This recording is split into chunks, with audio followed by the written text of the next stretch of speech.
O'zbek yigiti Britaniyada bir kunda qancha xarajat qiladi? Hozir ko'rib chiqamiz. Ketdik. O'qishga borishni ikkita yo'li bor. Avtobusda yoki metroda. Metro tezroq bo'lgani uchun bugun metroda boraman. Bitta bekat harakatlanishim uchun 190 funt ketdi. O'qishga keldi. Birinchi nonushta qilib olaman. Universitet oshxonasida nonushta, tushlik, kechki ovqat ham qilishadi. Nonushtaga choy va kruassan bilan 760 funt bo'ldi.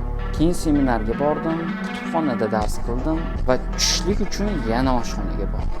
Tushlik arzonroq bo'ldi. Chunki choy, kruassan olmadim. Bepul suv bor, suv ichdim. Shunga obed 620 funt bo'ldi. Keyin yana leksiya, yana kutubxonada shug'ullanish va shu bilan uyga borish vaqti ham keldi. Aytgancha yana metroda qaytishim yana plus 190 funt. Umumiy qilib olganda bir kunda 1760 funt ishladim. So'mda nech pul bo'ladi va siz kuniga qancha pul sarflaysiz? Shularni izohlarda yozib qoldiring.